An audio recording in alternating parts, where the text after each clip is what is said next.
It's the Mike Nowak Show with Peggy Malecki. Green, gardening, and environment radio, flavored with a dash of humor. Welcome to intelligent, irreverent talk about plants and the planet they grow on. Your questions, comments, and participation are always welcome on Facebook and Instagram at The Mike Nowak Show and at Mike Now on Twitter. Good planets are hard to find. Temperate zones and tropic climes.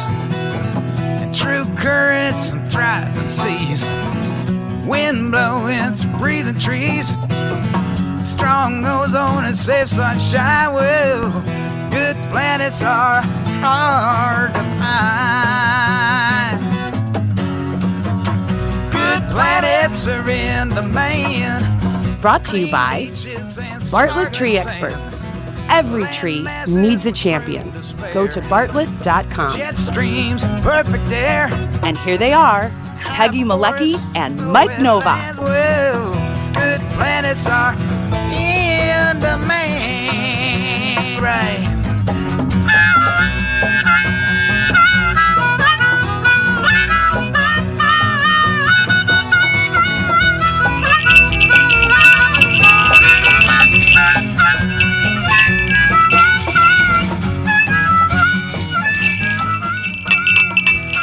I only have one bell.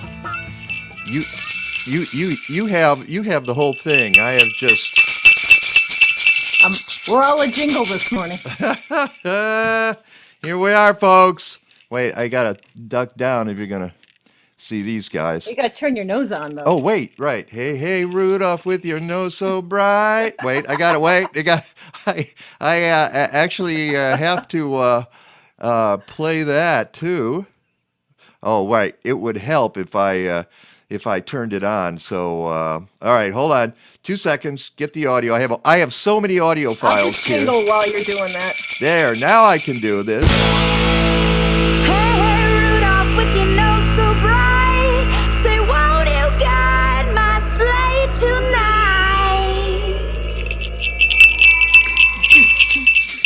That's it. It's the end of the show. We're out of here. We're done. We're jingled. Oh, wait. What I can do is I can just hang this on the microphone. Well, you won't be able to see it if I hang it on the microphone. I'll just keep it handy, and these guys just keep falling off, so they're out of here. And I won't be able to breathe if I do this, so that's out of here. All right. I'll put that back on later at some point. Hey, welcome to the show, everybody. It is, guess what? It is not only the holiday edition of the show. It's Christmas!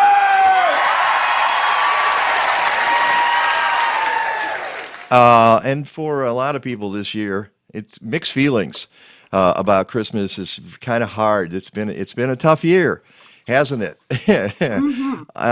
But here we are, lurching to the end of the year. And guess what? This is also the final show of the year. Really? Oh, come on! You knew that. Don't Oh, you? come on. Don't you play innocent with me? All right. Yeah, there you go. Just get the bells out, because you're going to be sleeping in next week too, and so will I. Yeah, you know what? I just need a week off. It's been a rough ride in the last few months, but you know what? Everything's smooth now. We're just like, we're kind of cruising in. I hope. Let's knock on something. You know, I should be careful. Shut up, Wesley. Uh-oh. But no, we're looking good and excited about 2021 and all the cool stuff we're going to do next year. And so, because this is the final show of the year and the holiday show, as you know, there's a tradition here. It's a wonderful slice of It's a Wonderful Life. So we're definitely doing that today. I will cop to the idea that it will not be done live, because we weren't going to risk that. Not today. And so we taped it earlier in the week. Well, we didn't actually we recorded it.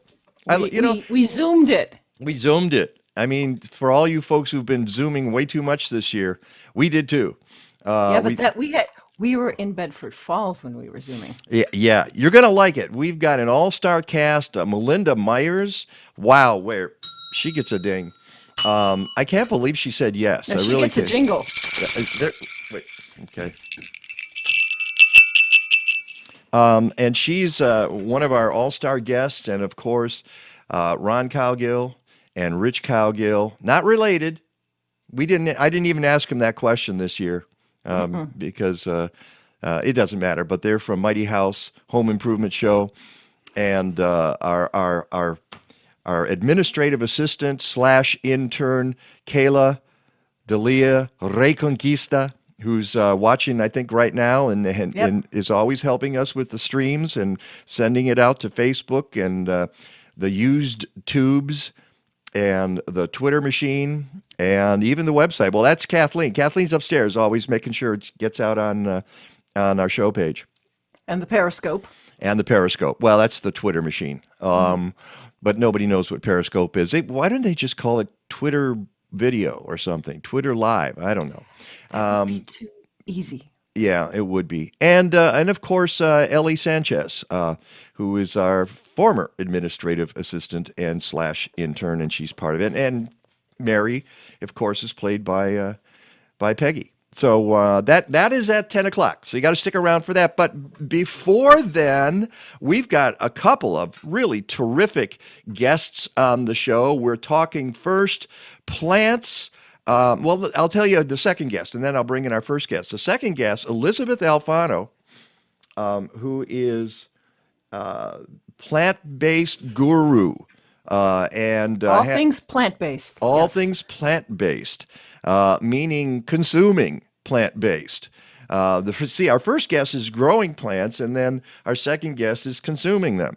And Elizabeth, the business of plant-based. The business, and it has become really big business, which is really interesting.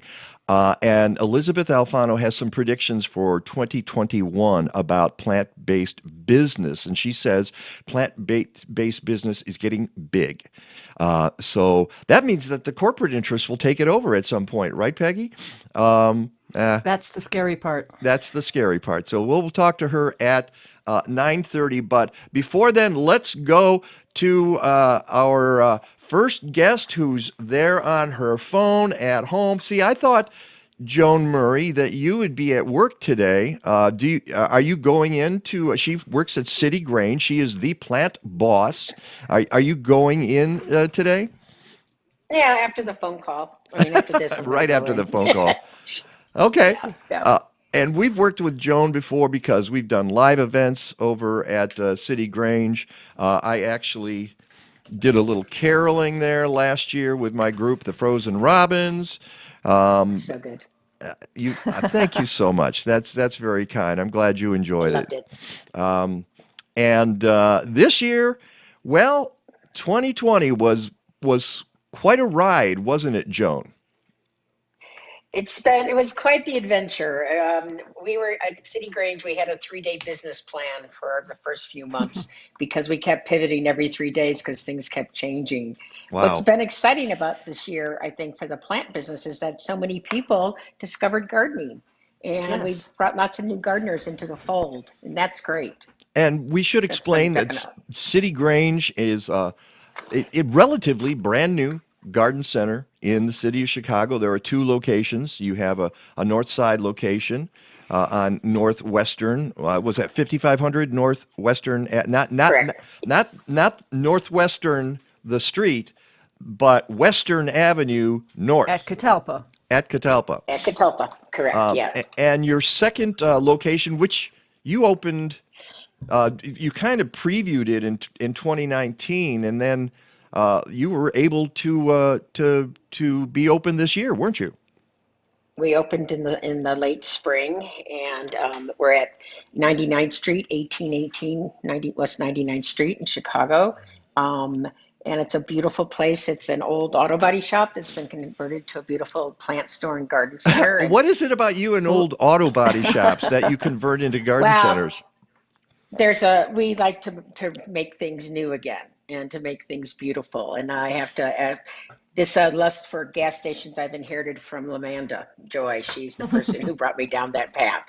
And we're always looking for a cool old gas station We got a couple in. Okay. Can't say more, but I got a couple in our sites right now. So Yeah, I actually read it online, and you guys are you might be pulling some surprises on us with some other locations, but right now City Grange has two locations, and I need to give you guys a shout out because you've been very helpful to Chicago Excellence in Gardening Awards, which Peggy and I are part of, as is Illinois Extension, as is Shed Aquarium, as is Chicago Community Gardeners Association, and a bunch of groups. And Lamanda Joy, who runs City Grange, has donated gift certificates to the winners of our contests. This year we had the 60-second garden video challenge because we couldn't go out in person and judge gardens. And as we mentioned on the show, we had more than 13,000 views of the videos. And Lamanda stepped up and said, hey, the winners deserve. Actually, everybody who entered got a certificate of some kind. And the winners got slightly bigger certificates. And that was really nice. So we thank City Grange for that. They've been a wonderful sponsor of Chicago Excellence in Gardening Awards. But we're here today to talk about the kinds of plants that you might get at Christmas or that you already have. I mean, here we are heading into the cold months and trying to keep those puppies alive. And anybody who has Keep our house plants going too. well, that's what I'm saying is keep any plant you have indoors going. And some people get holiday plants, but some people have plants already. Let's start with the holiday plants, though. And of course, the biggest and the most spectacular are the poinsettias. I know, Joan, you say poinsettia. We determined on this show many years ago that the proper way of pronouncing it is ponzetter. So ponzetter is the name of the plant. Ponsetter? Ponzetter, I like that. Well, you know how it goes. But you know, with gardeners, with the plant pronunciation, 20 gardeners, 20 pronunciations, right? I mean, that's kind of the fun Exactly. part. Exactly. Ponzetter. Just start saying that though. Ponzetter. Ponzetter. Okay. So the thing that's like interesting though about the ponzetters is the fact that we have people that always I got her. always come in and talk about how their cousin's cat died from eating poinsettia or poinsettias, and the reality is, done like a study I just looked at Ohio State, and a 50-pound child would have to eat 500 leaves before there'd be any harmful effect other than vomiting. So I'm not telling people give it to your pets to eat, but at the same time that's kind of an urban legend, or if you will, about how that they're super poisonous to animals. They do make animals throw up. Yeah, but I'm so glad you started with that because people get these ideas, and I don't know why poinsettias have been the victim of this, especially. Maybe it's because they're euphorbias, and as you know, Joan, euphorbias have a milky sap that comes out. There are all kinds of different euphorbia. It's one of the most amazing plant genera in the world, and I think that leads to that somehow, but let me re-emphasize what Joan Murray just said. The plant boss knows poinsettias are not going to kill. They're not going to kill your pets. All right, they're not going to kill you. You might throw up, but you're not going to die. So get that out of your head. That ain't going to happen. So that's a great place to start. So that, because I've sold these plants for years, and that's always that question, or someone has a story, but we never really knew who that person was who has that animal who died, but everyone seems to know someone who knows someone who needs someone. So, and the other thing about, they're kind of a finicky plant because they're tropical. If you've ever had a chance to travel very tropical places, I was in Rio many years ago, and I remember seeing them for the first time growing wild along the side of hills, I guess all over the Philippines, the same thing. So it's beautiful to see this plant in its natural environment. So number one, it's a tropical, so you don't want to keep it any place where there's like breezes or cool drafts that are coming in. And secondly, they like to be watered, but they don't like to, we say in the business, have wet feet. You want to make sure you water it and it drains through and it's not sitting in water, because I read that the number one cause of death of this plant is overwatering or root rot. Well, So Joan, it seems like you could yeah. say that about most indoor plants, that the over Yes, one absolutely. cause of death is overwatering. Folks, let them dry out. The one exception that I've got, and you'll appreciate this, Joan, is my peace lily. About 7 years ago, I want to say, I decided to try an experiment, and I put it in a glazed pot that does not have drainage holes, which is like the number one sin. You should never do that, folks. Do not try this at home. I'm a professional, so I can do it. But I put it in a glazed pot without drainage hole. That puppy is so happy. It continues to be happy because peace lilies love water. But even that plant, I wait till it dries out before I water it again. And, it'll send a little signal that when you get to know your plants, you get the idea when they're about to droop, and you can get to it before it does. But I'm sure, Joan, you would advise everybody, please have a drainage hole for your pot. Right. Well, I think that to speak to two things. One is you're right. I think that every plant, you call it in poker a tell. Every plant has a tell. That's when they're in distress. And if you get to know your plants and look at them, you'll start to know when it looks like it's in distress, that you're overwatering, underwatering, maybe especially in the winter. You should look underneath your leaves of your plants, look for spider mites, things like that tend to show up in the winter when stuff is inside. Can I ask a question about that? Spider mites. Okay, let's Yeah, say sure. you get if you see webs on your plants, it's probably spider mites. What do you advise people about spider mites? Well, with spider mites, they're a very clever little bug that shows up when a plant is in distress, and usually this occurs through the lack of not having enough water. They like a really dry condition. So when you find spider mites, what it's telling you is that you're not watering the plant enough, or it's in too much of a dry area. It might be not getting enough humidity. So what I would do is I would take the plant to shower or a sink, depending on its size, and just give it a super good bath and get every single little spider mite off of it. And then what you could do is use like ivory soap, liquid with some water, and put it in a spray bottle and spray the plant. And what that does, it makes it not hospitable for the spider mite to come back. So that would be my guess. Yeah. And with the soap, you just need the lightest concentration of soap, Correct, right? correct. Right. Yeah. I would say 2/3 to 1/3 or something like that. Because what you want to do, you want to make the plant like it's not a good home, because that's what the bug's looking for, is a place to nest, to live.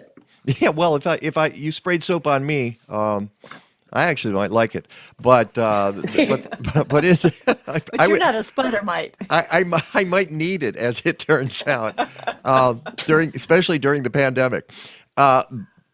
See, that's a good tip. So with the poinsettias, you're saying don't put them in drafts, don't overwater them.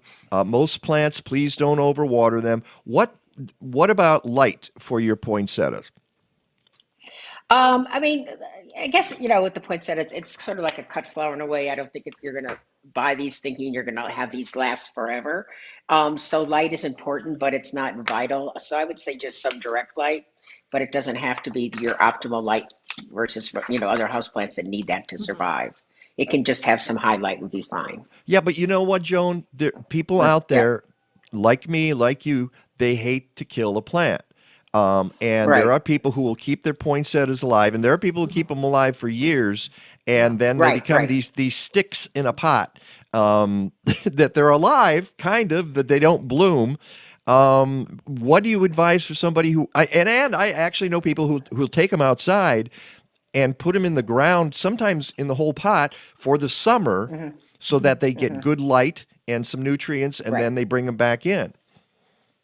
Well, when getting ready for this talk, or today, I did look up about how to, if you want to like overwinter your poinsettias, and to do that year after year. And it's exactly what your friends are doing, is that you would cut back on the watering in March, put them in a bright window, and take all the leaves off. Because interesting, the leaves are not, the red is the leaves or the bracts, and they're not the flower of the plant. So that all needs to come out. The actual flower of the plant is the little yellow stuff in the middle, which I forget the name. So that's the actual flower. So you take the leaves off and you let that sit in the window, and then you trim back those sticks that the leaves are on. and bring it outside and let it sit outside for a couple months, and you bring it back inside, and then according to this article, the plant's going to bloom again. So there's a process that you do, and it's something I've gone over quickly. If someone's interested, I'd advise going online. There are several articles about it. Pretty fascinating, really. Yeah, well, we did a way back, like a 8 or 9 years ago, on this show. We did something called the Great Bracked Off, because we wanted people to get bracked off, and what we did is we encouraged folks to get their poinsettias to rebloom. And the way you do Wow. it is basically when you get to the later part of the year, you stick it in a closet, and you don't, and you give it a certain amount of light per day. And I forget exactly what the formula is. I'm betting that my buddy Dan Costa is watching, and he probably knows See if he exactly. puts that up on Let's see if he Facebook, puts yeah. that up there. But you got to be careful. If you let stray light in, the plant won't rebloom. Yeah, it needs to stay dark for Yeah. many hours a day. Yeah. So you can do it. For me, and probably for most people, it's more trouble than it's worth. You might as well just go get a fresh one, because that's why we have growers who do that sort of thing. Yes. So that's that. Independent garden centers that, yeah. And by the way, we should mention That's so. City Grange is at citygrange.com. We need to mention that. Thank you, Peggy. Thank you. All right. Okay, Christmas cactus. Let's talk about Christmas Yes. cactus. I haven't had one of those in years, and it's time for me to get it. And I always forget to pick one up, but I really need to do that because they're really fun plants, aren't they, Joan? Oh, they are. And we have them at City Grange. They're one Of of course my you do. favorite. Of course we do. Whoa, sorry, that's my fault. Okay, go ahead.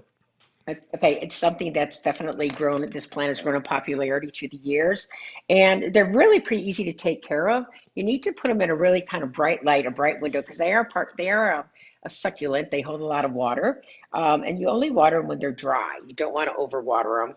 Take off the spent blooms, and you should be able to have this plant for years. They like to be pot bound, so you don't have to transplant it very often. And you want to fertilize, but you want to fertilize between the months of April and October. So right now you wouldn't be fertilizing. Oh, yeah, and that's a good point about all plants at this time of year, all Right. indoor plants. They're trying to rest, okay? They need a nap as well.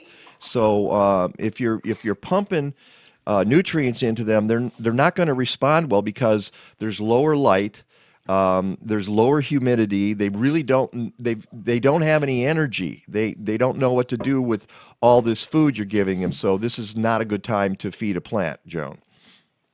Right. And the other one thing about the Christmas cactus, they do like to be brought outside. And there's been studies that shows by bringing them outside at some point during the end of summer, that really helps them to rebloom, getting closer to Christmas and to set their buds. So they're saying like the last 3 weeks of late summer into early fall, when the evenings are still like in the low 50s, it'd be the time to do it. Wait, and Now, what do you? is- Go ahead, Peggy. I was going to ask, is the Thanksgiving cactus and the Christmas cactus the same plant? It is the same plant. And there's also now an Easter cactus. Right. So I think there's been a little marketing So going it's a on marketing there, thing. right? It's a marketing I ploy. believe But they It's all yeah, grow and the it's different, a same. little They bit. all bloom the same. They all bloom the same. It's weird is the colors are sort of like adapted for the season. I've seen like the Easter cactus is much more pastels. It's interesting. Yeah. And I think it's just a matter of when you decide you want it to bloom. It's kind of like amaryllis. I never get them upstairs in time for Christmas.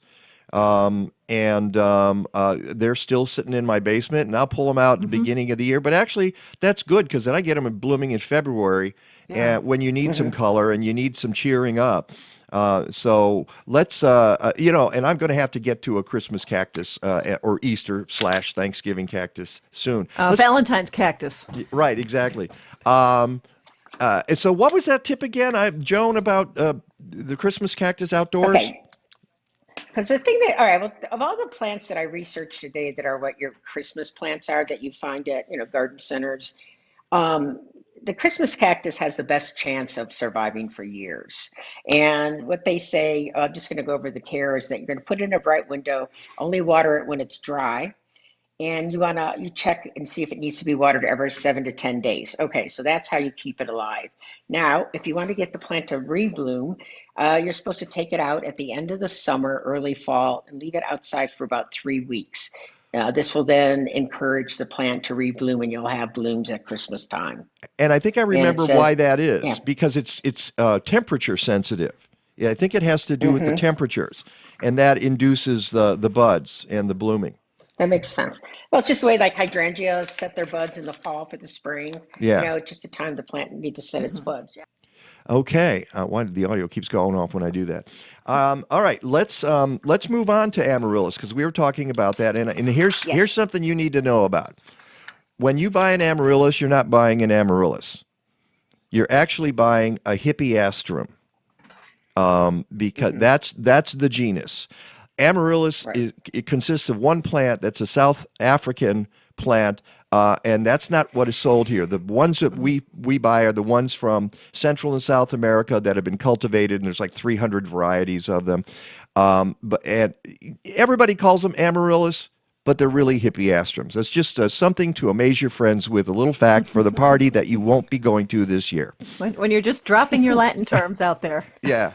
So tell us about care and feeding of amaryllis, Joan.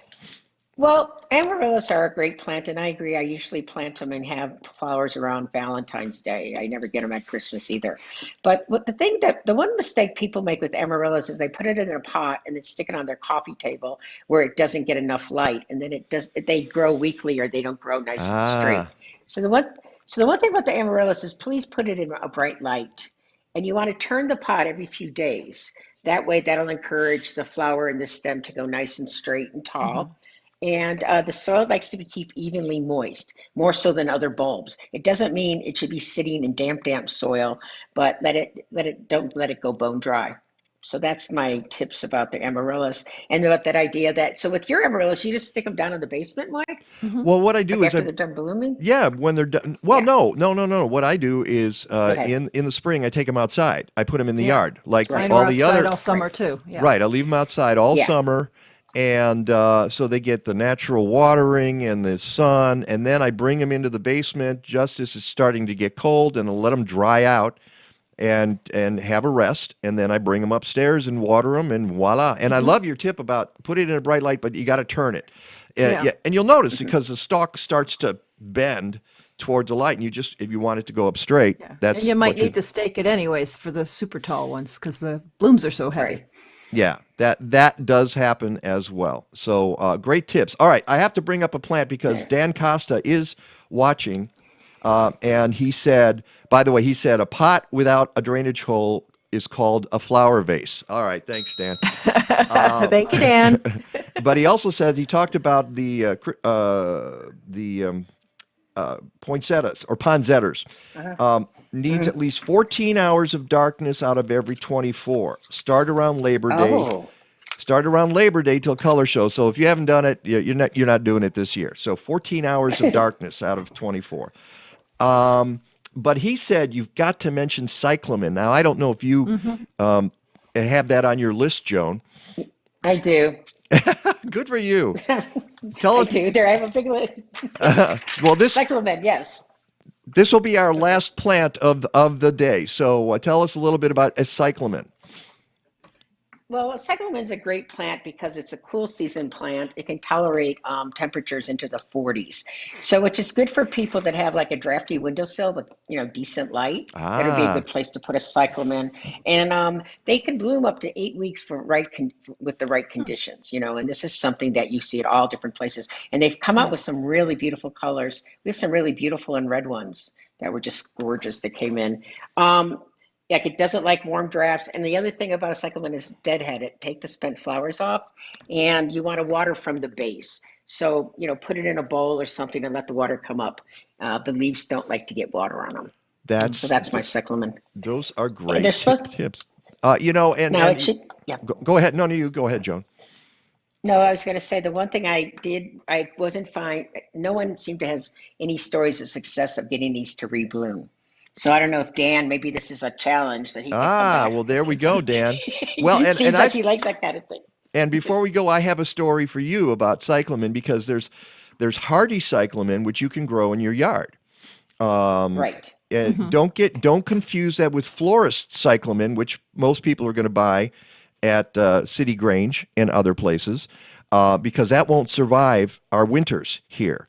A few years ago, I planted some hardy cyclamen seeds, and do you know how long they took to germinate? How long? 6 months. Wow. 6 months. I had them in a closet, and then I planted them out, and I was like, yay! And I got Bruce. Can you show pictures of these plants, Bruce? I'd like to, baby. It's not going to happen right now. We'll have to do that.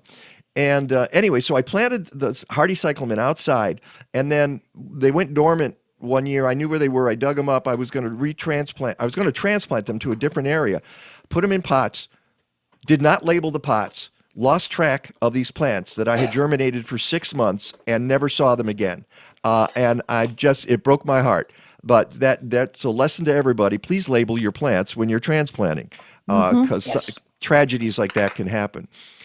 Joan Murray, the plant boss from City Grange. Go to citygrange.com. Stop by one of their 2 locations. They're still doing deliveries this season. Order online.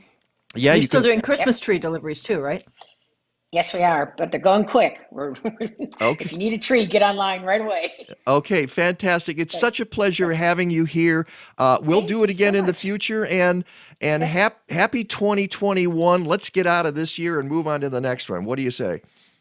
Yeah, I think it sounds great. And to everyone, have really happy holidays and enjoy each other and enjoy nature. All right. Thank you. Take care. Thank you so much Thanks, for Joan. being with Thank you. us. That is Thank you. Joan Murray, and coming up, Elysabeth Alfano. We're going to talk about some plant-based. You can help slow climate change in 2021 by composting, and you don't even need a backyard. By composting communally in multi-unit buildings across Chicagoland, Collective Resource Compost has diverted 7,000 tons of food scrap since 2010. CRC brings you a fresh 5-gallon bucket or a 32-gallon neighbor tote with each pickup. You fill it with organic matter, they swap it out, and get it to a commercial composting operation. Fight climate change. Go to collectiveresource.us. At this time of year, we spend a lot of time indoors with our plants, so help them thrive. The plants you're viewing were treated with Leafzyme, a foliage spray designed to activate beneficial microbes already present on the leaves. A spritz every few weeks promotes growth-enhancing microorganisms that process dust and other particles into nutrition that indoor plants can absorb through their leaves for beautiful and vigorous growth. Go to blazing-star.com and check out their BioGarden line for home gardeners.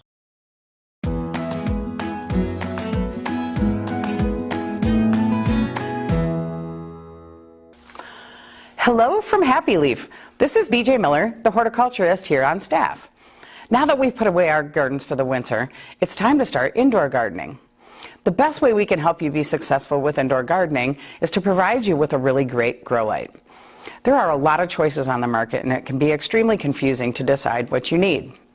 Our goal here at Happy Leaf is to provide you with a light that lasts a very long time and makes your plants really happy. We have several satisfied customers, including our friends Mike Nowak and Peggy Malecki, because we have specifically designed a light that is versatile, it's very effective, and it is extremely simple to use.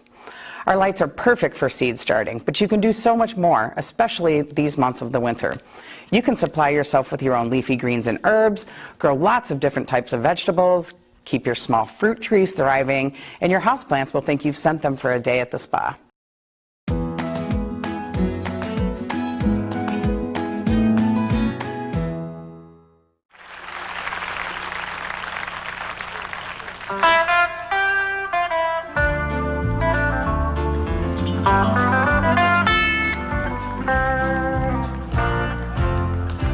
If we make it through December, everything's gonna be alright, I know. It's the coldest time of winter, and I shiver when I see the falling snow. We make it through December, Got plans to be in a warmer town come summertime. Yes, I had to play this song. Actually, this was a request by Kathleen, and she said, you got to play Merle Haggard. And I forgot about that song. I had never heard this song before, and it goes on. It's very cheery. He talks about, being laid off from the plant, and wait, hold on. Let's get these off. Wow, going to hurt myself. And I also have a read to do before we get started here. Okay, let's do that. And but I just that. By the way, I got to mention that song was written in 1974. So some things don't change. Sometimes we have to find a way to just get through the year. December. Okay, go ahead, Peggy.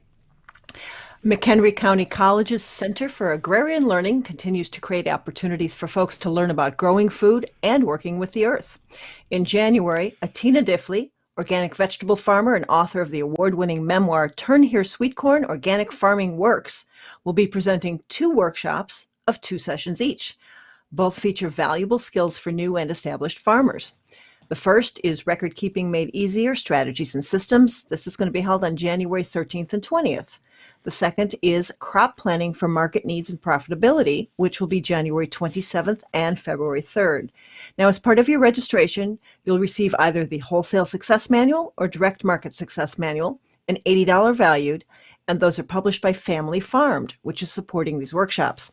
And by the way, if the name Atina Diffley sounds familiar, she's been a guest on our show, and she does know her stuff. So go to mchenry.edu/CAL to find more information. That's mchenry.edu/CAL.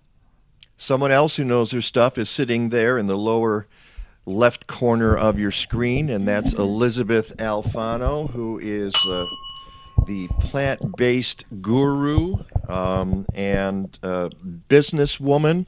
And I saw you. Were you familiar with the Merle Haggard song? I could see you bouncing to the beat. I wasn't, and I loved that you pulled it up, and then I wasn't sure if I was on camera or not. I was going to go and run and get my Christmas hat. I have this huge Santa hat. I wanted to be here with your reindeer ears and your You can do it right now. How far away is it? You don't mind? It's no. right around the... You want me to go get my... Go get it. Right go back, get everybody. it. You guys chat. Talk amongst yourselves here. We can keep introducing Elysabeth while she's getting her hat. Go ahead. Why don't you do that, Peggy? Well, Elysabeth Alfano is an award-winning media personality. She's a successful businesswoman, an investor, a coach for people, and one of the foremost plant-based business experts in North America. So she, as you said, she's a plant-based guru. She's the founder of her media and marketing company, Plant Powered Communications. She produces and hosts the weekly online series, The Plant-Based Business Hour, and she hosts both the Awesome Vegan Influencer series online and her weekly syndicated radio show, Plant-Based Life and Style. And that actually happens to be on the radio station we were at until September. And it's at 3 o'clock every Sunday at Central Time. WCGO, AM and FM. And maybe she can't find the hat. Well, that's all the time we have. We've lost Elysabeth. Oh, Basil's barking now, so he'll Oh, good. Well, we need Basil. Oh, wait. Well, then we can. Let's. Where's our barking dogs? Woof woof woof woof woof woof woof woof woof woof. There she is. There she is. Yay! Yay! Oh, and it's got. I think we rehearsed that. I have 2 hats. But this one lights up. I like the one. It lights up. That's very. You're a star. Yes. Happy. My hat thinks so. Happy holidays to you, because as I played this before, It's Christmas!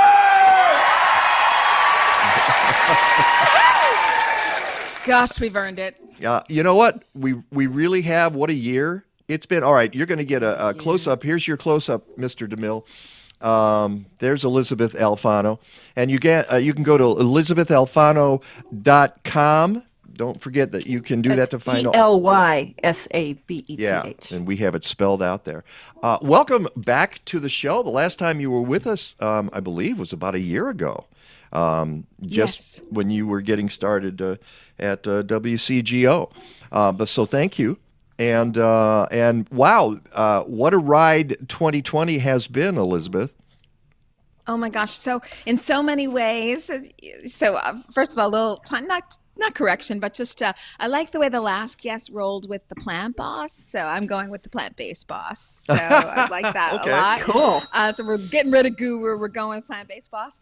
So it has been quite a year, obviously, and such a difficult year for so many. And even if you haven't been of COVID, or maybe you still have your job, lucky you, just uncertainty has been so anxious, and then making us anxious, and then the election, et cetera. Just you know the routine. But if you live in the plant-based world, oh my gosh, all you do is get good news all day long. So it's hard for me because I sit in both worlds. Of course, I read the news and I'm on, CTV, et cetera, and it's god awful. And then I live in the plant-based world, and I'm like, wow, good news every day. More and more people going plant-based. More and more people getting rid of the meat. COVID being this enormous tailwind for joy of joys, people finally caring about their health again, and people taking their own health into their own hands, and starting to use their fingers for Google and realize, like, gosh, maybe I should boost my immune system. Maybe I want to stay healthy during COVID so that if I get it, I bounce back easily. What do I need to do that? And so they're starting to work out the meat and work out the dairy. So it's just been a busy year from where I stand. Well, that's so interesting you should say that, because 2020 has had different effects for different businesses and industries. A couple of weeks ago, we had Marty Travis on the show from Spence Farm, and he said that a lot of farmers have done very well. And this is even after, it kind of depends what you're growing, but the local farmers that are producing food for your table versus the commodity farmers have done very well, because folks have, and you alluded to this, Elysabeth, they want to eat healthy. And so it's been a banner year for a lot of those farmers, perhaps not all of them. And it's kind of interesting. Some people have done well and some people have done not. But as you say, the plant-based world has done well. A lot of farmers have done well, the smaller farmers, if they can find the markets. And earlier on, it was a little tricky. Once we got past that point, things have just taken off like a rocket, haven't they? Yeah, it's been beautiful to see people recognize vegetables again, find them interesting, see their benefits. You here on this show, being nature lovers, and of course, don't make protein. Only plants and microbes make protein. So, vegetables have all these attributes, and people don't really consider them, but now they're looking at them as a way to fight back and be in good health. So it's just great, and I'm so happy for those farmers, of course. And protect the health of the planet, and to live more more humanely as well.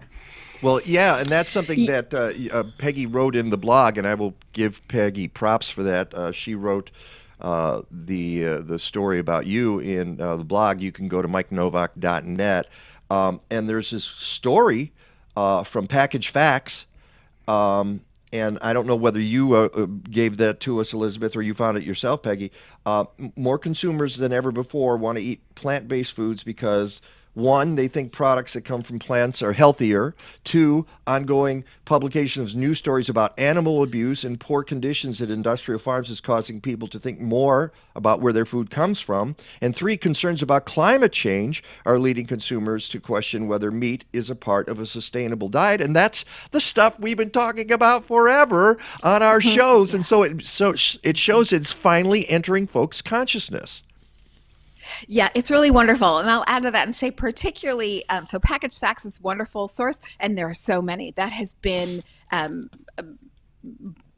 supported by so many outlets. So that's not just one fact that Peggy's looking at. There are so many. So that's becoming very common, if you will, which is wonderful, particularly if you look at the under 50. So, our friends, yes, but everyone else maybe not. But under 50, they're really getting the memo. So Gen Z, millennials, they really care about this. Obviously, it's their planet that they're getting.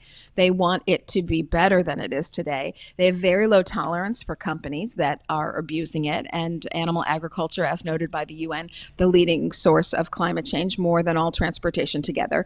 Not to mention chemical runoff and other things that go into the water and the ground, and then how difficult it is on communities that are surrounded by encompassing slaughterhouses. It's always very hard for them because it's just such hard jobs. But anyway, so millennials are looking at that and they are very supportive. I think the Plant-Based Foods Association says something like 79% of Gen Z is looking to be plant-based for the planet. Wow. And Now, go ahead, Peggy, and then I'll bring up something else. Is that more North America or is that globally?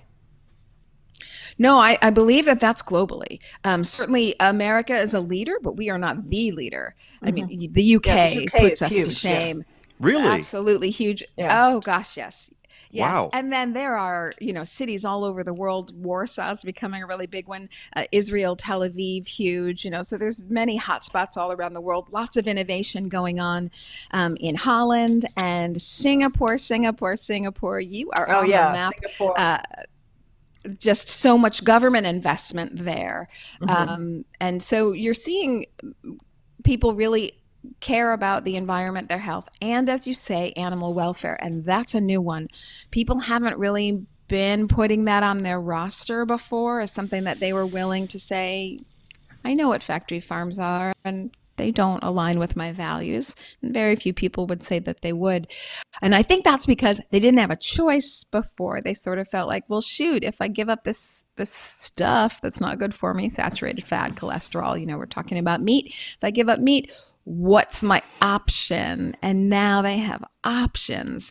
So, we've been talking about the pull side, the consumer wanting better options for themselves. But now we can talk about the push side. There are more and more options out there. Again, I've been so busy this year. It's not frozen soy burgers anymore. It's totally changed. Gosh, no. I have to mention though that there's a place called Pita Inn, which is nearby, and Peggy and I know because we've rendezvoused there during the pandemic to be in the parking lot and wave to each other, and then go in and buy some dinner. I had their plant-based. What was that? It wasn't the shawarma. It was the a kebab. The shish kebabs, yeah. Yeah, it was a plant-based kebab with the impossible meat, okay, which is not meat, which is plant-based. And I got to tell you can't tell the difference because, well, for one thing, as I said to Peggy, it's all about the spices. But that's the point of these kinds of plant-based foods is that if you get the spices right, people are going to say, well, it tastes good. That's all I'm looking for. I want it to taste like what I'm used to. Why didn't we figure that out 30 years ago? Maybe we didn't have the technology to do all of the processing. I don't know. A little bit of it is technology, yes. And we didn't have, it took younger generations, really, the Pat Browns of the world, who's now, in his 50s easily himself. But, and he's been at it. Pat Brown is the CEO of Impossible Foods. Impossible Foods is 10 years old this year. And they have increased their retail footprint at that 100-fold just in 2020 alone, to show you the kind of growth numbers that we're talking about.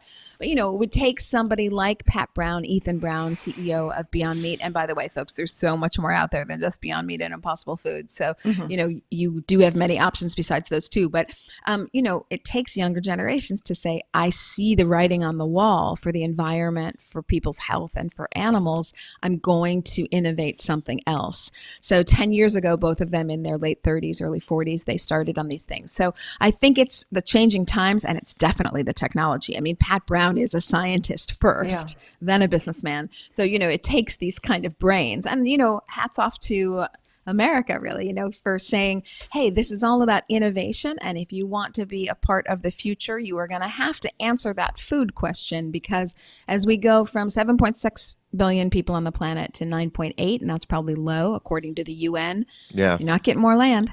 And you're not getting more water. So how are you going to feed 30% more people on the planet with a very inefficient system of meat and dairy? They take so much land, so much water, so much time.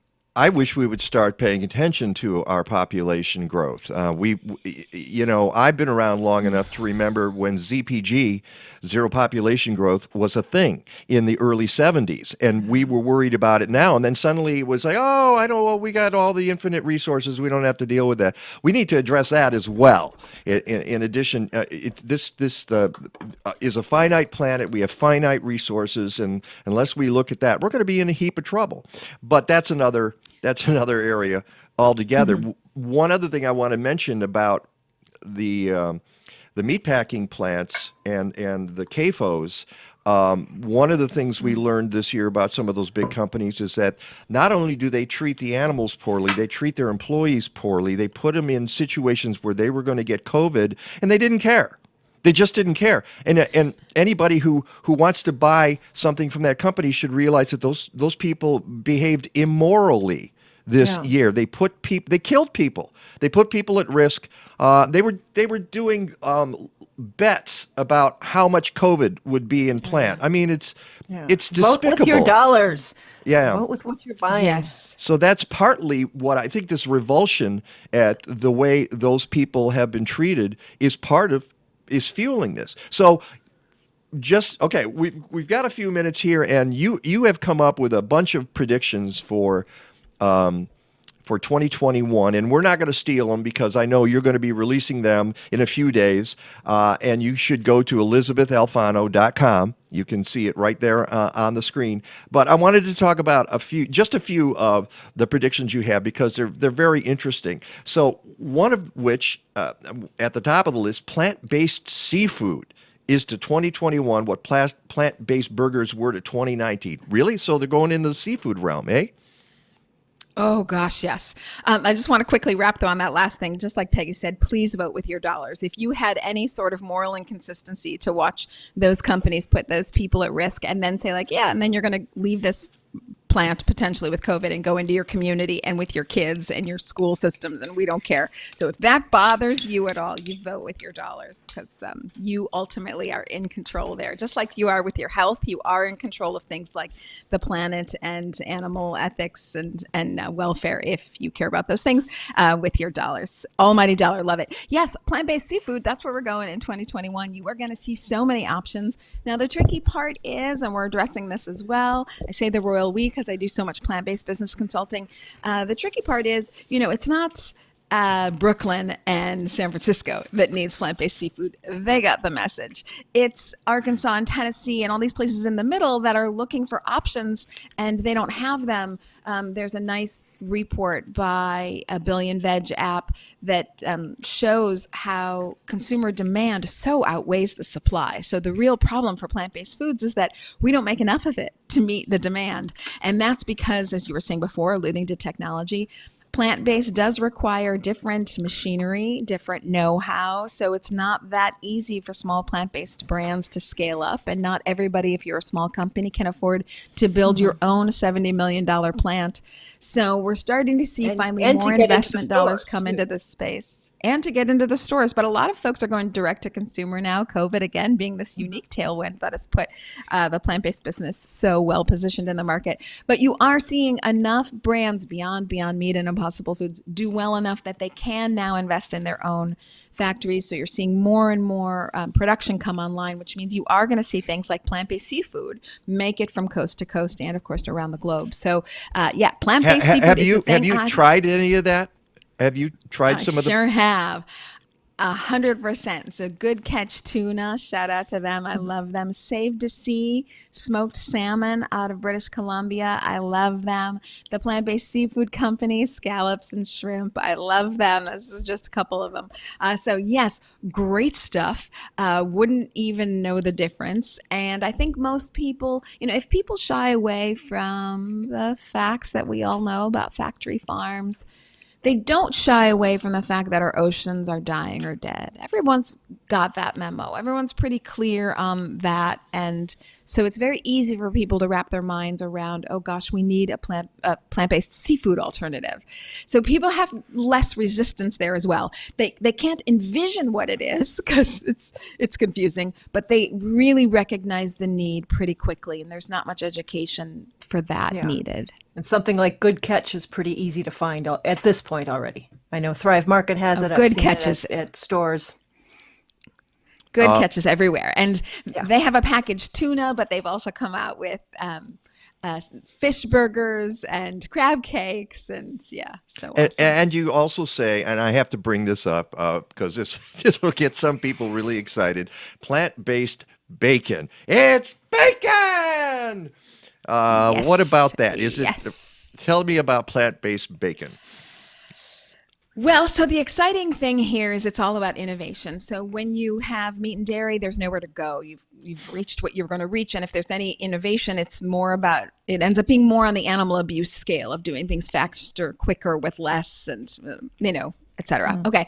So no real innovation there. Now with the plant-based foods, we're just getting started. So the plant-based bacon of today is not going to be the plant-based bacon of 2023, for example. But yes, there are several companies, one making it out of plant-based ingredients like soybeans and other lentils and things, and one making it out of mushrooms. The one I'm referring to is Hooray Foods, which is already on the market in at least Los Angeles. It's probably going to take a while to get across the United States. And Atlas Foods, they're making it out of mushrooms. So, Wow. I'm many thinking cool like the options. tempeh-based versions of it.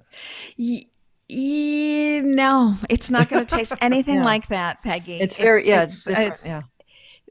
It's very, I know what you're saying though. It's very thin. It fries up just like bacon. It's, got some saturated fat coming from coconut oil. There is, it's bacon. It's like when people say, oh, but is it healthier? We're talking about plant-based ice cream. What do you mean, is it healthier? It's loaded with sugar. It's ice cream. Some of these health conversations are very strange to me. This is bacon, but it's not going to be a carcinogen because bacon, like all processed foods, are carcinogens in the same category as smoking. Not to the same degree, but enough to be in the same category. So it's not going to have nitrates, and it's not going to have cholesterol, and it's not going to have, it's going to have some saturated fat, but not the same as animal fats. It's not going to have pork, Right. folks. And Not gonna have pork. and for a lot of people, that's the key point about Yes. that. We just Yes. have a couple of minutes. Peggy, was there anything that you wanted to bring up? Because you put the article together. I think a big thing is for someone who wants to get started shifting their diet. Where do they begin? How can they be successful at it? Yes, I love this. Reach out to me. So I have a 5-day plan. It's free. It's on my website, ElisabethAlfano.com/recipes. You can go to all my recipes. They're categorized by dinner, lunch, and breakfast and snacks. But there's also a free 5-day plan. You can just hop on there and it'll take you through 5 days of a menu plan. And I've got lots of videos on tips and snacks and ways to get around it. I give classes once a quarter, but often more if people are wanting it, on how to jumpstart your plant-based life.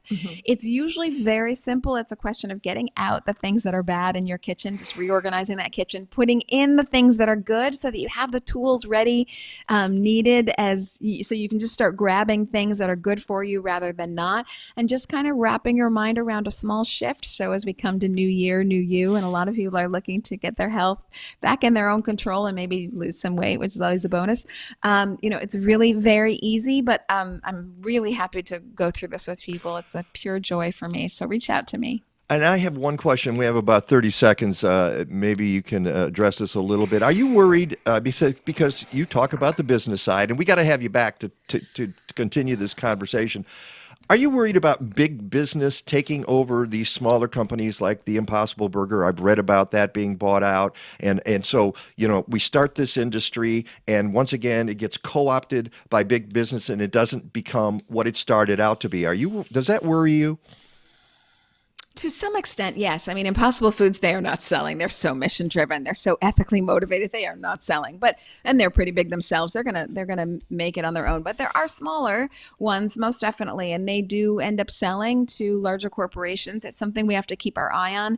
I mean, ultimately, the larger corporations are buying them so that they can make more plant-based options, because they don't know how to do it themselves, and they know that population is going up 30%, and that they have to be more efficient in business because they're not getting more land and more water. So they are actually part of the push here, is that large corporations are getting on scale to do this. Brands like Smithfield, JBS, Maple Leaf, those are all huge, big meat companies, and they're already making their own dedicated plant-based lines. Well, Elysabeth Alfano, thank you so much for taking the time. Thank you for wearing the Christmas hat. Fun. And I'll have to come back on Valentine's Day so we can. Oh, and there's Peggy. She's got her trees on her head. And yeah, come back.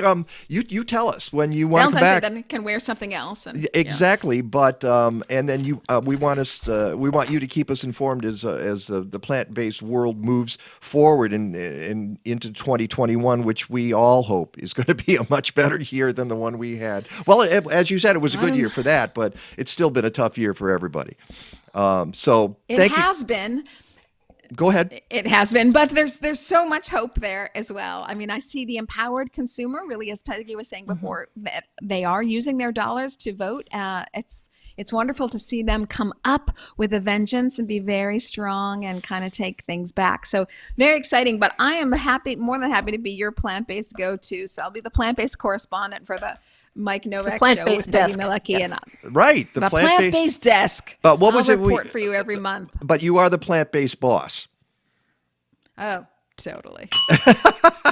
Okay, Elysabeth, you have a great Sunday and happy holidays. Happy holidays to you. Happy holidays. Thanks for having me. My pleasure. All right, it's the Mike Nowak Show with Peggy Malecki. Guess what? It's that time. We're going to take a break, and when we come back, it's the 2020 version of It's a Wonderful Slice of It's a Wonderful Life. We hope you enjoy it. Oh boy, here we go.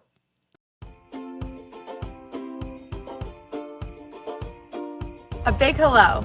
From all of us here at Bartlett Tree Experts.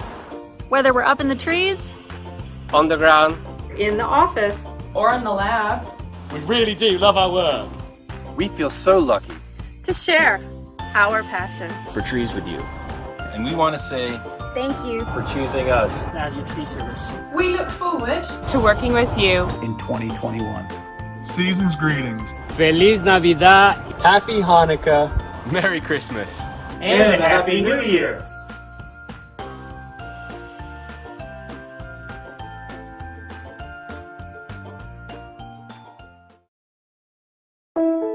Since 2001, DiveHeart has been revolutionizing rehabilitation using zero gravity and scuba therapy to give confidence, independence, self-esteem, and yes, freedom to children, veterans, and others with disabilities. At DiveHeart, we believe in the power of partnership because together we can do great things. Let DiveHeart help you imagine the possibilities in your life. Go to diveheart.org to learn more. Welcome to the Mike Nowak Show with Peggy Malecki. Green, gardening, and environment radio with just a soupçon of humor. Or is that a dash? Brought to you by Bartlett Tree Experts. Every tree needs a champion. Go to bartlett.com. Here they are again, Peggy Malecki and Mike Nowak. All I need is good food to eat and make me healthy, wealthy, wide awake. Lettuce, tomatoes, rooted bacon. What about those sweet potatoes? All I need is good food to eat. All I need is good food to eat. All I need is good tools to make me music, porches, lawn serene. Give me all that I can take. Give me stuff that I can break. Hello, folks. How's everybody doing? Welcome to the annual festivities. It's a wonderful slice of It's a Wonderful Life, and I have another all-star cast here with us. Of course, Peggy Malecki, who always plays Mary, is with us. And then you might notice we have some background, except for Ron, who came skidding in at the very last second, so he doesn't have his background will show up in 5 minutes. Yeah. And I don't even know how to do that. So yeah, we're not going to talk you through it right now at all. No, I got 1947 right here, though. That's right. He's got it on the He wrote that in magic marker on the calendar. And I didn't start my stopwatch here, so because somebody's going to actually pick up that the first wasn't on a Tuesday in 1947. And write about it. But as you can see, some of us have backgrounds that reflect the show. Of course, I've got the Zoom, what do they call, a green screen effect or virtual background. Of course, I don't have a green screen, so my head's going to kind of pop in and out, and the microphone pops in and out. And It's like, And I have a green screen, but if I back up, the whole thing may fall over. the whole thing will fall right over. And then, of course, on my right, your left, I don't know. I can't tell whatever you're watching. Over there is Melinda Myers. I cannot believe Melinda Myers said she would do this. Do you have any idea what you've gotten yourself into? I think I'll be very sorry about this. Let me just put it this way. Your reputation is shot now. That's it. Okay. I'm going down in flames with all of you. Good company. That's great. Skidding down in flames like with Ron Cowgill in his truck. And let's see, on my screen below her is our former intern, Ellie Sanchez, who's got her own special backdrop there. Yes. To Google, it was called Generic Christmas Living Room. That'll do it. Generic Christmas living. You know what? That's so perfect for the year 2020, because that's all we're experiencing now is generic Christmas living. Next to her is Kayla Delia Reconquista. Nice job. Very nice. Thank you. Practice that probably more than a script. I do. Rich, I've been doing a script for 25 years, so I know that. True story. But Kayla is our current intern. However, she's headed to a better place, and I don't mean she's going to dog heaven or anything. You're going to be moving to New Zealand, aren't you? Yeah, I'm going to the University of Auckland starting in March. I'll be heading out relatively soon. That's awesome.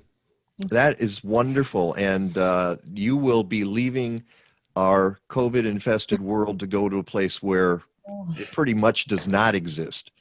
So congratulations to you, and good luck on your studies, and thank you for all the work you've done for us this year. She's got like a couple more weeks. I don't know. What is your deadline here? I think I leave February 3rd. Ah, okay. All right. So I've still got some time. We can abuse you for a few more weeks. Okay, yeah, that's good. A few more Sundays. I'm down. And by the way, I should mention, going back to Melinda, she's playing God, and this is I wanted to do this because God is a woman. What's that, Ron? There's God right there. Oh. Well, God is there. For me, there. Oh, right here. She's right there for me. Oh, okay. She's right there for me. No, you're over there. The world of there for me. Joseph's So got the big does part vary anyway. depending on your screen. But, and I'm sorry, Rich Cowgill, I had to demote you because Rich has played God in the past. You know why? Because you bailed on us the other year, and I've never forgiven you. And he's in a bowling alley. And he's in a bowling alley. Which that is was your more fitting for him suggestion. anyway. I had a nice Ferris wheel with palm trees. I like the bowling alley. I think that is somehow it's just fitting. So Rich Cowgill, of course, and Ron Cowgill, who's on my screen there. Well, You're actually, there. below. Okay. He's there. No, he's there on my screen. There there. for me. Everybody point to Ron Cowgill. Hey, Way Ron. down. He's way down there. Ron and Rich, of course, are the co-hosts of Mighty House Home Improvement Radio or streaming or whatever you guys call it. Podcast now. Podcast. Mighty House Home Improvement Podcast. I guess that's Vimeos. But you have you're still doing visuals still with it too, right? Oh yeah. So it's a vlog, maybe you could call it. And you guys have a real engineer, so you don't have these issues, the issues that I have. They have their own Sure. exciting Yeah. issues. Right. We don't have Rich. We don't have those issues. No, we'll have them tomorrow because I disconnected almost have the stuff to set up for this. Difference is we don't do it live, so we can cut it and fix it and make it look like it was done once. Wait, this is gonna be live? Tell folks where they can find you and when do you air the podcast? Just go to mightyhouse.net. You'll find everything right there on the website, and the YouTube video gets posted right on the homepage, so you can follow everything right there. mightyhouse.net. And I should mention that if you want to, Melinda Myers is actually a horticultural expert, and as I said, you cannot get that reputation back anymore. But Done now. Well, yeah, she has escaped to Bedford Falls, though. So. That's true. And you can go to Melinda Myers, MYERS, .com and find out all about her videos and her writings. A few books too, right? A couple. Right. Thanks. Yeah. 174 books. She has written 174 books on gardening. And Ron knows because he's a fan of the show. Sunday mornings he doesn't know what to do with himself, so he streams it live.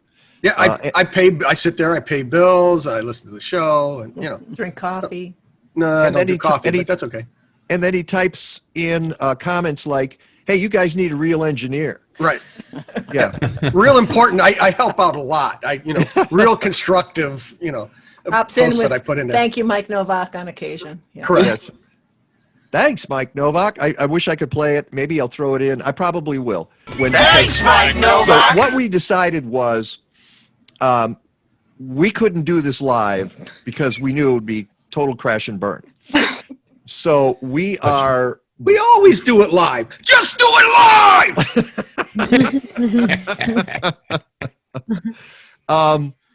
No, not this time. I'm just gonna hide here for. Not for this, because I want to be able to edit it if I have to. So here we are with our Partridge Family screens. Brady and Bunch.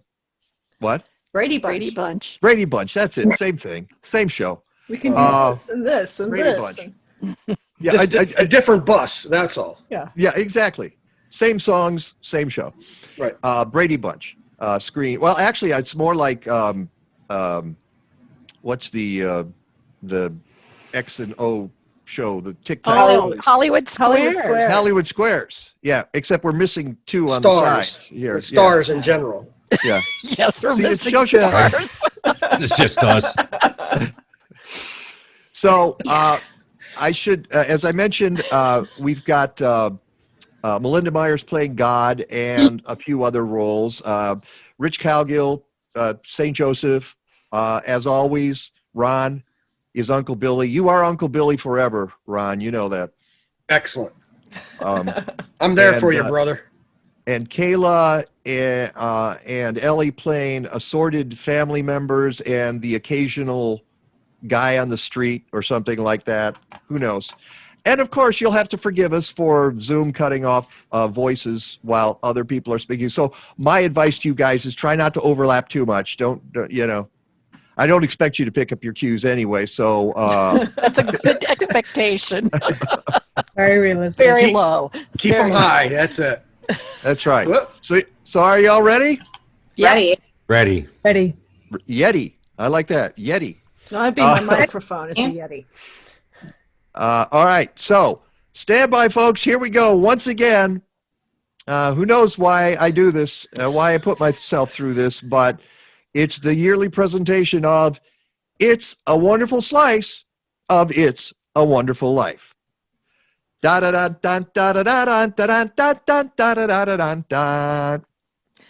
Joseph. Trouble? A lot of people are asking for help for a man named George Bailey. Joseph, send for Clarence. You sent for me, sir? Yes, Clarence. A man down on Earth needs our help. Sir, if I should accomplish this mission, might I perhaps win my wings? Clarence, if you do a good job with George Bailey, and then you'll get your wings. Oh, thank you, sir. Thank you. See the town? Hey, who's that? That's your problem. George Bailey. That's him when he was 12. Help, George, help! Hang on, Harry. George saved his brother's life that day. Mr. Potter. Who's that? That's Henry F. Potter, the richest and meanest man in the county. Mr. Potter, what makes you such a hard-skulled character? You can't begin to spend all the money you've got. Oh, I suppose I should give it to miserable failures like you and that idiot brother of yours to spend for me. He's not a failure. You're not. You're the biggest man in town. Bigger than him. Bigger than everybody. George Bailey, I'll love you to the day I die. Hello, Mr. Gower.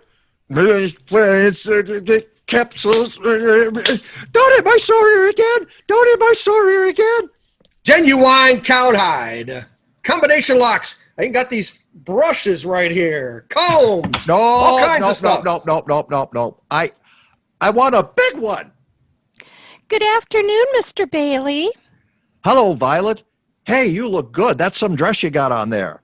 Why, this old thing? Why, I only want what? Take two. Shoot him down in flames. Why, this old thing? Why, I only wear it when I don't care how I look. Boy, oh boy, my last meal at the old Bailey boarding house. You wouldn't consider coming back to the building alone, would you? I want to do something big and something important. Pop, I think I'll get dressed and go over to Harry's party. Sam! Hee-haw! Uh-oh, Sam Wainwright. Well, hello. Hello. And dance by the light of the moon. Oh, a hot dog, just like an organ. Mary, I know what I'm going to do tomorrow and the next day and the next year and the year after that. I'm shaking the dust of this crummy little town off my feet and I'm going to see the world. George, come on home, quick. Your father's had a stroke. Now we come to the real purpose of this meeting, to appoint a successor to our dear friend Peter Bailey. Therefore, Mr. Chairman, I make a motion to dissolve this institution and turn its assets and liabilities over to the receiver. Just remember this, Mr. Potter, that this rabble you're talking about, they do most of the working and paying and living and dying in this community. Well, is it too much to have them work and pay and live and die in a couple of decent rooms and a bath? Anyway, my father didn't think so. People were human beings to him, but to you, a warped, frustrated old man, they're cattle. Sentimental hogwash. George, they voted Potter down. They've appointed George here as an executive secretary to take his father's place. I'm leaving now. I'm going to school. This is my last chance. Uncle Billy here. He's your man. My wild Irish rose. Oops. Sorry. I'm all right. I know. He didn't go. That's right. Hello, Mary. I just happened to be passing by. Yes, so I noticed. Well, you're coming in, aren't you? Well, I'll come in for a minute. Would you like to sit down? All right, for a minute. Would you rather leave? Now you listen to me. I don't want any plastics, and I don't want any ground floors, and I don't want to get married ever to anyone. You understand that? I'm going to do what I want to do, and you're, oh, Mary. George. Da da da da da da da da da da da da. Don't look now, but there's something funny going on over there at the bank, George. I've never really seen one, but that's got all the earmarks of being a run. If you close your doors before 6 p.m., you will never reopen. 3, 2, 1, bingo! We made it! Close the door, we made it! Look, we're still in business. We still got $2 left. A toast to Mama Dollar and a Papa Dollar. And if you want to keep this old building and loan in business, you better have a family real quick. I own the house of Mia Giuseppe Martini. I own a house.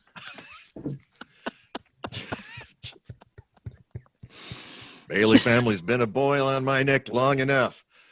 Well, I suppose I'll find out sooner or later, but what exactly did you want to see me about? The point is, I want to hire you. George, I'll start you out at $20,000 a year. The answer is no, doggone it. You sit around here and you spin your little webs and you think the whole world revolves around you and your money. Well, it doesn't, Mr. Potter. In the whole vast configuration of things, I'd say that you are nothing but a scurvy little spider. And that goes for you too. You've probably already guessed that George never leaves Bedford Falls. No. Joseph, now show him what happened today. Wait,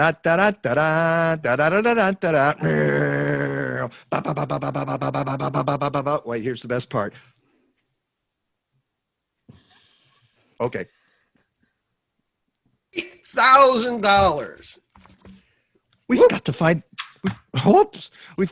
that money. I'm no good to you. Where's that money, you silly, stupid old fool? Where's that money? You realize what this means? It means bankruptcy and scandal and prison. One of us is going to jail. Well, it's not going to be me. Hello, darling. Hello, Daddy. Hello, Daddy. Hello, Daddy. Da, da, da, da, da, da, da, da. Does she keep playing that? Daddy, the Browns next door have a new car. You should see it. Well, what's the matter with our car? Isn't it good enough for you? Excuse me. Excuse you for what? I You what? burped. And then the dog barked. Hello, Mrs. Welsh. Say, what kind of a teacher are you anyway? Hello, who's this? Oh, Mr. Welsh. Okay, that's fine, Mr. Welsh. Give me a chance to tell you what I really think of your wife. Daddy, how do you spell hallelujah? How should I know? What do you think I am, a dictionary? Tommy, stop that. Stop it. Janie, haven't you learned that silly tune yet? You play it over and over again. Now stop it. Stop it. Daddy.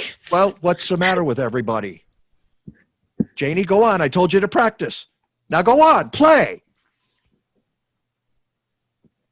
And now you cry. Daddy. Must you torture the children? Is Daddy in trouble? Yes, Pete. I'm in trouble, Mr. Potter. I've got to raise $8,000 immediately. You once called me a warp-frustrated old man. What are you but a warp-frustrated young man? Miserable little clerk crawling here on your hands and knees and begging for help. No securities, no stocks, no bonds, nothing but a miserable little $500 equity in a life insurance policy. You're worth more dead than alive. But I tell you what I'm going to do for you, George. I'm going to swear out a warrant for your arrest. Misappropriation of funds, malfeasance, manipulation. Why do you drink so much, my friend? Please, you go on, Mr. Bailey. This is a Christmas Eve. Bailey. Next time you talk to my wife like that, you'll get worse. Oh, now look at what you did. My great-grandfather planted this tree. You come back here, you drunken fool. Hey, what's the matter with you? Look where you're going. Help! Help! Well, who are you then? Clarence Oddbody, AS2. AS2, well, what's that AS2? Angel, second class. Well, why'd you want to save me? Oh, that's what I was sent down here for. I'm your guardian angel. Well, you look about like the kind of angel I'd get. What'd you say? I said I wish I'd never been born. Oh, no, you mustn't say. Wait a minute. Joseph, you've got your wish. You've never been born. Well, what I need is a couple of good stiff drinks. How about you, Angel? You want a drink? Where's my car? I beg your pardon? My car, I'm the fellow that owns the car that ran into your tree. You must mean two other trees. You had me worried. One of the oldest trees in Pottersville. Pottersville? Why, you mean Bedford Falls. I mean Pottersville. Oh, well, come on, Gabriel. Clarence. Clarence. Uh-oh. Every time you hear a bell ring, it means that some angel's just got his wings. That does it. Out, you two pixies, go through the door or out the window. Get me. I'm giving out wings. You're crazy. That's what I think. You're screwy. You're driving me crazy here, too. I'm seeing things here. I'm going home and see my wife and family. You understand it? And I'm going home alone. Ernie, take me home. I'm going off my nut. Where do you live? Well, now, doggone it, Ernie. Don't you start pulling that stuff. You know where I live, 320 Sycamore. Now hurry up. All right. 320 Sycamore. Bert, what's happened to this house? Where's Mary? Where's my kids? Watch him, Bert. Bert! Ernie, what's the matter with you two guys? You were here at my wedding night. You both of you stood out there on the porch and sung to us. Don't you remember? Mother, this is George. I thought sure you'd remember me. George who? All I know is that this should be Bailey Park. But where are all the houses? Gone. Where's Harry? Dead. Where's Mary? Burge, you're not going to like it, George. Where's Mary? Where is she? Where is she? She's just about to close up the library. There must be some easier way for me to get my wings. Mary, it's George. Don't you know me? What's happened to us? I don't know you. Let me go. Mary, please. Oh, don't do this to me. Please, Mary, help me. Where's our kids? I need you, Mary. Stand back. Help me, Clarence. Please, help me. I want to live again. Please. George, what's the matter? Now get out of here, Bert, or I'll hit you again. Get out of here. What does Sam Hill you yelling for, George? Bert, do you know me? Hey, your mouth's bleeding. Are you sure you're all right? My mouth's bleeding, Bert. My mouth's bleeding. Zuzu's pedals. Zuzu. There they are. Bert, what do you know about that? Merry Christmas. Yay! Hello, Bedford Falls. Merry Christmas, movie house. Merry Christmas, Emporium. Merry Christmas, you wonderful old building and loan. Hey, Merry Christmas, Mr. Potter. Happy New Year to you in jail. Merry Christmas, Daddy. Merry Christmas, Daddy. Merry Christmas, Daddy. Kids, Janie, Tommy. Daddy. Zuzu, my little ginger snap. How do you feel? Fine. Not a smidge of a temperature. George. Oh, let me touch you. Are you real? You have no idea what's happened to me. Come on, George, come on. Come on downstairs. Come in. Uncle Billy. Everybody. Mary did it, George. Mary did it. She told some people you were in trouble, and they scoured around town collecting money. Harry. A toast to my big brother George, the richest man in town. Should old acquaintance be forgotten? I don't know the words to this anymore. Should this song be forgot? I'm listening. You should have put the words to the song on the script. GB, good idea. And Zuzu says, Look, Daddy, teacher says every time a bell rings, an angel gets his wings. That's right. That's right. Attaboy, Clarence. Should old acquaintance be forgotten? Is of old lang syne. Everybody give yourselves a round of applause. Because no one else will. No one else will. Oh, we got through it. That wasn't half bad. All right, one more time. Now we're going to record. Okay, are you ready? Funny man. Well, all I got to say is Peggy's doing the recording. That sucker better be on there, okay? It better be on there. Oh, man, that was great. Thank you, guys. Hey. I can't tell you how much I appreciate it. And it's a weird way to do it on Zoom. But it's been, let's face it, it's been a Zoom kind of year. So this is perfect. It's a perfect way to end it and get into the holidays. So I got to ask you, Rich, how are things down in Florida? Well, you see the news media where we kind of act like this isn't going on. Yeah. Because people are acting like it isn't going on. And our numbers are going up. It's because the more the North locks down, the more they come here.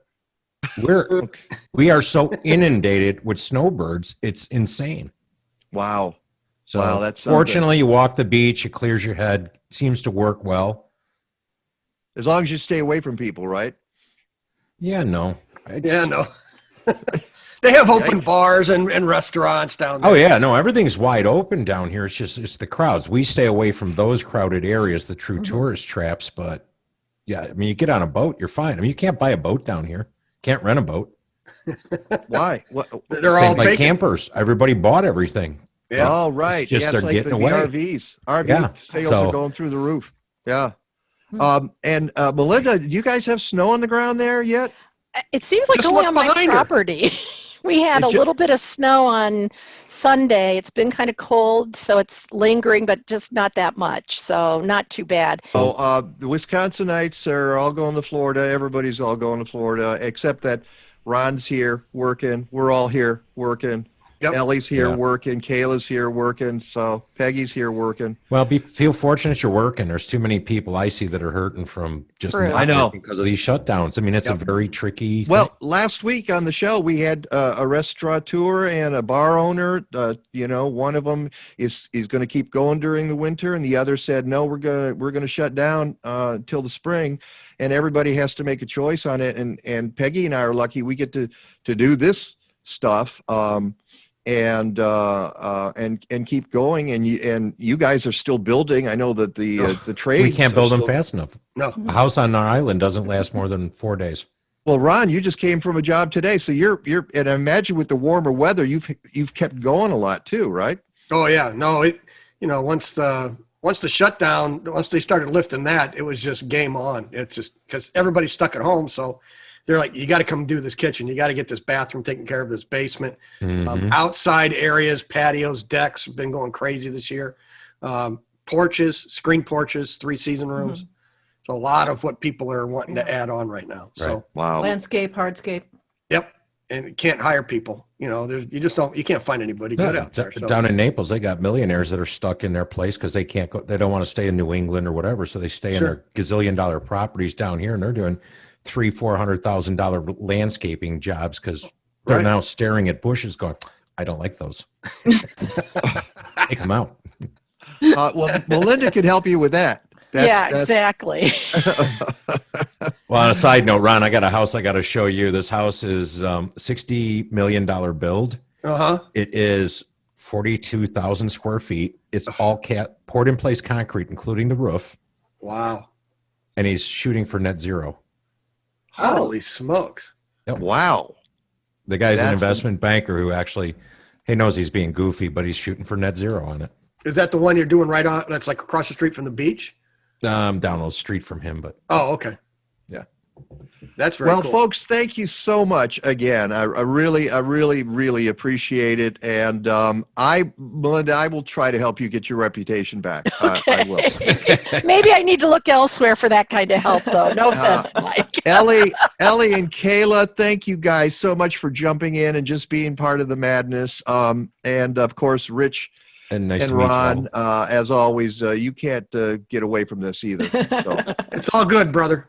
All right, I'm glad. I hope you're a great time. I hope everything goes well in New Zealand. It's one of the places on my bucket list. Can I go? Thank you so much. Yeah, I'll try to fit you in my suitcase. Excellent. Wait. I thought you mean your had a steamer trunk?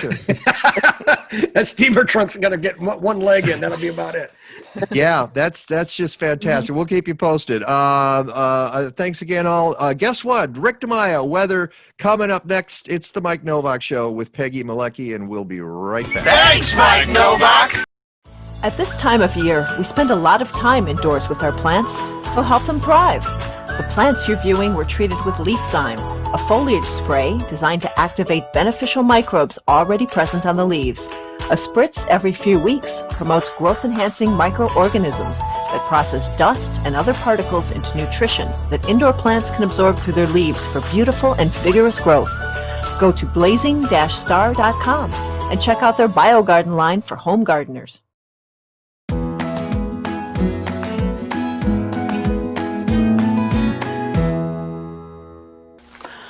Hello from Happy Leaf.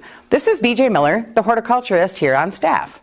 Now that we've put away our gardens for the winter, it's time to start indoor gardening. The best way we can help you be successful with indoor gardening is to provide you with a really great grow light. There are a lot of choices on the market, and it can be extremely confusing to decide what you need.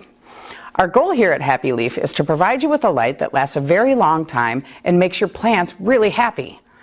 We have several satisfied customers, including our friends Mike Nowak and Peggy Malecki, because we have specifically designed a light that is versatile, it's very effective, and it is extremely simple to use. Our lights are perfect for seed starting, but you can do so much more, especially these months of the winter. You can supply yourself with your own leafy greens and herbs, grow lots of different types of vegetables, keep your small fruit trees thriving, and your houseplants will think you've sent them for a day at the spa.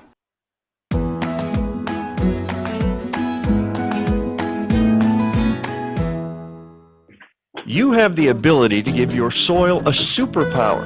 It's called composting. If you don't have a backyard, you need to contact Collective Resource Compost. CRC has diverted 7,000 tons of food scraps since 2010. They bring you a fresh 5-gallon bucket or a 32-gallon neighbor tote with each pickup. You fill it with organic matter from your kitchen, they swap it out and get it to a commercial composting operation. Fight climate change. Go to collectiveresource.us. So Santa gives gifts to good boys and girls. How does he get all over the world? Scientifically accurate Santa Claus. 91 million children around. Santa has to travel 3,000 times the speed of sound, or 1/1,000th second per house. 300,000 tons of toys or greater. The weight would create a meteor crater 2.4 miles all the way across. Also, Christmas time is pagan, a festival of gifts, appropriated by Romans based on the Odin myth. He's the god of war and death! Santa's trip on that sleigh's real brief. 4 million pounds of horse turn him into ground beef. That's probably how he fits down chimneys. Okay. No audio. Good morning, guys. Can you hear me? Morning, Rick. Can hear you. Good morning. No guys. audio, Mike. I can hear it. I can't. Oh, we don't hear get it. We don't hear anything. No, I can't hear Mike. I can't hear Mike either. I can't hear Mike. I'm sorry. Now we can hear you. Yeah, I had to turn this down earlier because while I was playing the video, I didn't want anything extraneous noise to get up there. Thank you. There we go. I'm back. All right, now I can turn the light on. I was just going to say that was Scientific Santa was in honor of Rick DeMaio. So I know you're always interested in the scientific part of Santa Claus there, Rick. Let me take care of this bit of business. Let's do this seriously. Hold on. One more thing, Rick, and then we're right with you. McHenry County College's Center for Agrarian Learning continues to create opportunities for folks to learn about growing food and working with the earth. In January, Atina Diffley, organic vegetable farmer and author of the award-winning memoir. Winning. Turn here. This is what winning looks like. Turn Here Sweet Corn, Organic Farming Works, will be presenting 2 workshops of 2 sessions each. Both feature valuable skills for new and established farmers. Now, the first is record keeping made easier, strategies and systems. Believe me, if you're not keeping track, you're not going to be doing well. So that's on January 13th and 20th. The second is crop planning for market needs and profitability on January 27th and February 3rd. As part of your registration, you will receive either the Wholesale Success Manual or Direct Market Success Manual, an $80 value published by Family Farmed, which is supporting these workshops. By the way, if the name Atina Diffley sounds familiar, she's been a guest on this show. She knows her stuff. The play is wonderful if you ever get a chance to see it, which is based on her book. Go to Turn Here Sweet Corn. Yep, Turn Here Sweet Corn. Go to mchenry.edu/cal, C-A-L, to find more information, mchenry.edu/cal. Welcome back to the Mike Nowak Show, the final segment of 2020, and it can't come soon enough. If you ask, saved the best for last, though. Yeah, we did, because we've got meteorologist Rick DeMaio here. Rick, I got to play something for you. You might recognize this, and you might not. See if you can identify the voice. Here we go. Giving beats everything, and nobody beats the whiz. If you're having a hard time finding that special Christmas gift and you live near Succossana, New Jersey, giving will be a lot easier this year. Nobody Beats the Whiz is opening another superstore this Friday, November 29th on Route 10 at the Roxbury Mall. in Succossana. Be there. For Christmas, as always, nobody beats the Wiz. Who was that, Rick DeMaio? The male or the female? The male, the guy doing the voiceover. Boy, I don't know. Do you know where Succossana is? Anyway, New Jersey. Yeah, it's like northern New Jersey. It's in the New York City metropolitan area. Okay, that's Joe Namath. Okay. My audio is a little crackly, but I didn't get to. Yeah, I didn't hear that. Now you're very crackly. I'm used to hear Namath, do stuff like Flexol 54 or some sort of insurance policy, but that was a while ago, huh? Yeah, I think that was a while ago. It's probably 70s. In the 70s is what I'm thinking. So I had to bring that in. Okay. Yeah, I like that. Well, good Sunday morning. I didn't realize this is the last time we're meeting for this year. We're not going to be around next Sunday. No, you know what? I just said it's time to take a break here. I need a week off. Okay then. Show getting you down? No. It's just been a long year, and I thought, you know what? The end of the year, I want lots a of week caroling. off. I'm caroling. Believe it or not. Today, there you go. Today, you need a better excuse than it's been a long year. Yeah, caroling today, tomorrow, Tuesday, Wednesday, and Thursday. All social distance, all masks, all outdoors. Outside. We've done a bunch of them. It's been really kind of interesting.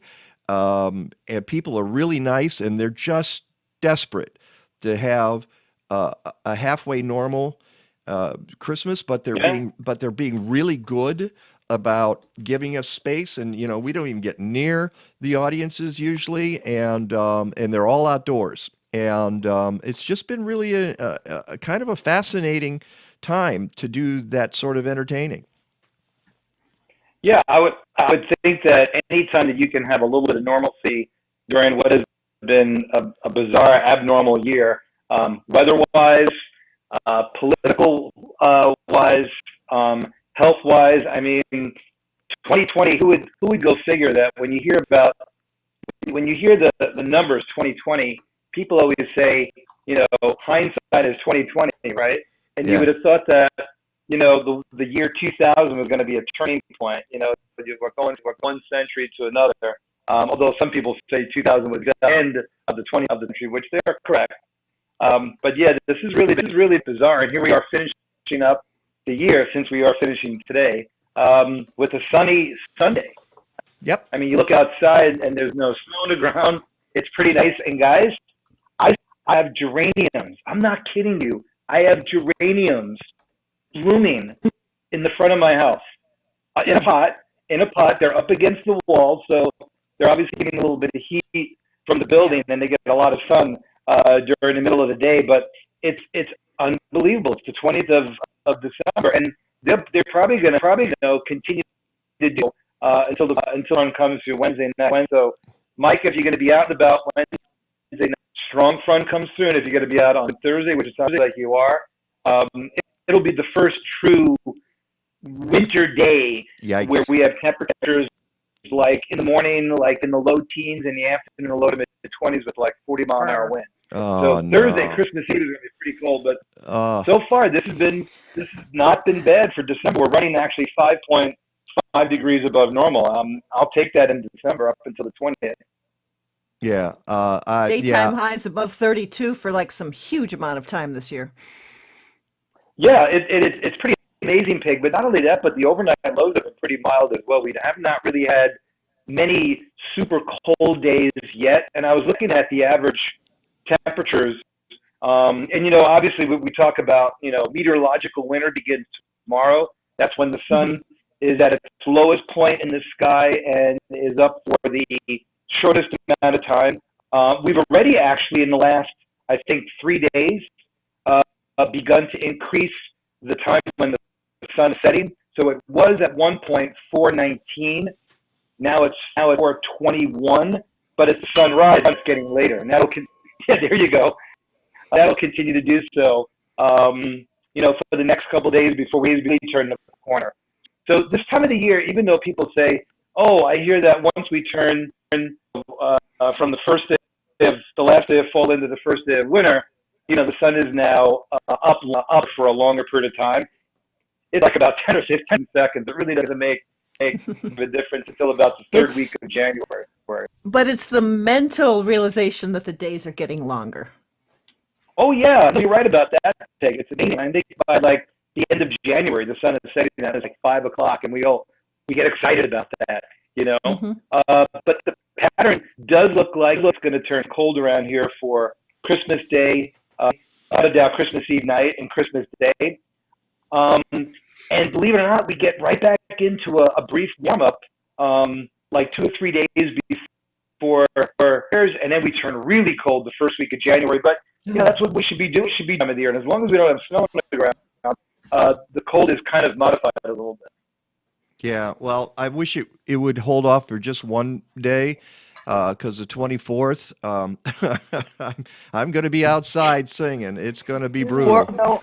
4 gigs? Yeah, I got 4 gigs on Christmas Eve. It's crazy. It's just nuts. So, but you know what? Speaking of snow, we got to talk about the Northeast blizzard. That was really one of the more dramatic snow events I've ever seen. The storm wasn't that large. There was an incredible amount of moisture with it. It had actually moisture from 3 different sources. It started out with the Pacific Ocean, locked up into the flow pattern. Then it got a lot of Gulf of Mexico moisture. And then as the storm system basically deepened off the Delmarva Peninsula there, that's the area of Delaware, Maryland, and Virginia, it pulled in a whole heck of a lot of moisture that amounted to almost 2.5 inches of liquid water. But the fact of the matter was, it was the storm that preceded that one, the one that went through the upper Great Lakes and brought some incredibly cold, dry air in front of that system.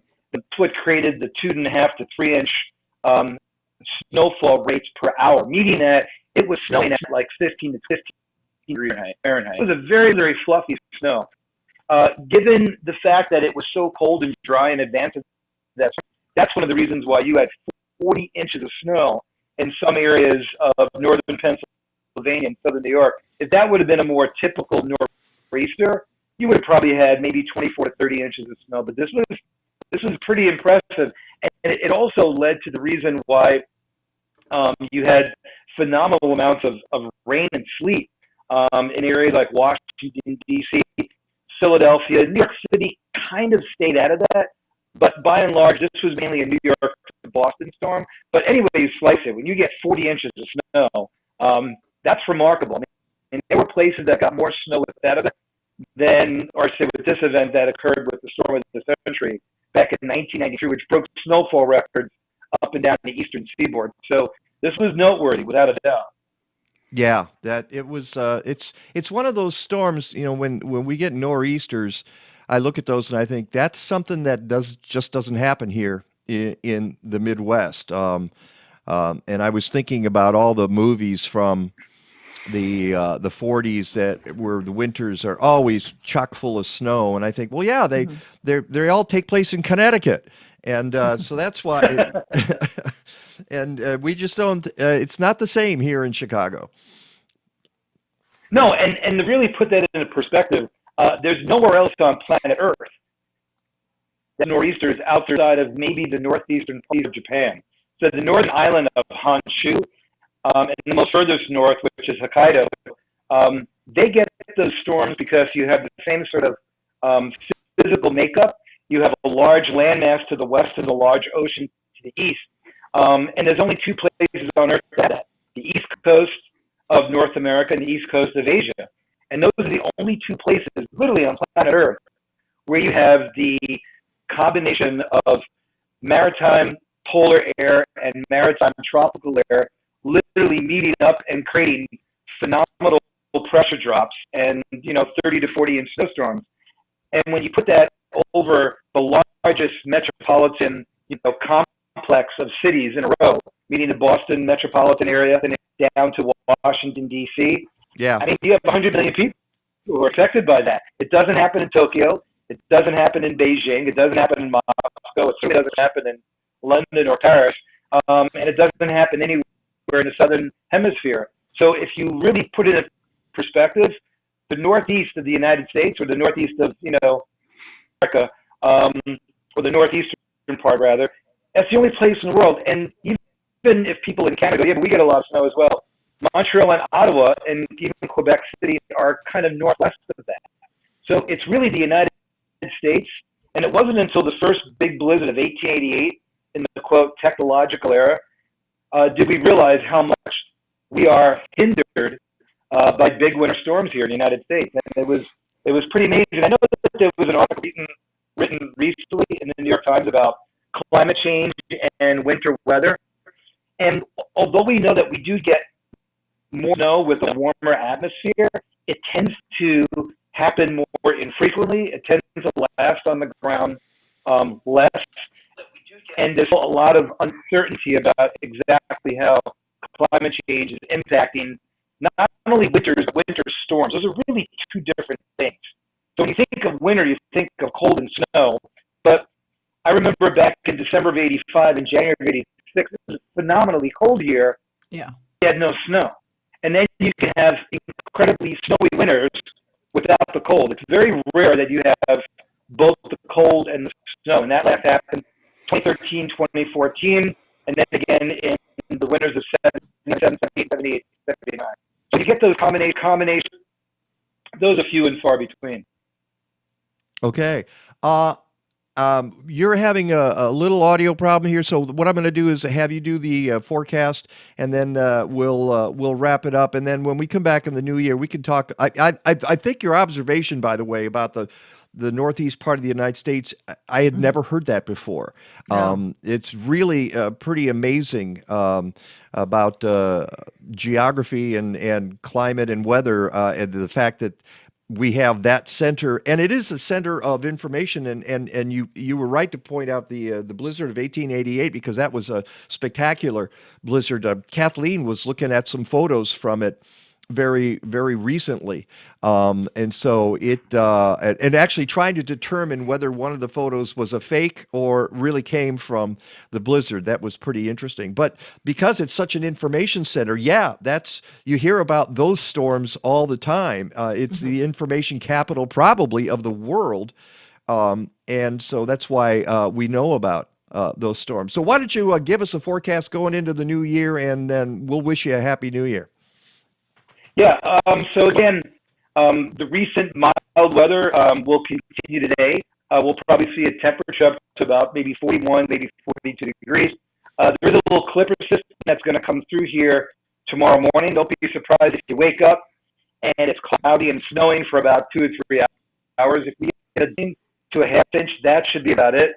But the clipper system, by and large, goes north, but we'll be in the mid to upper 30s tomorrow. Maybe close to 40 degrees on Tuesday, and I'm thinking 50 degrees on Wednesday.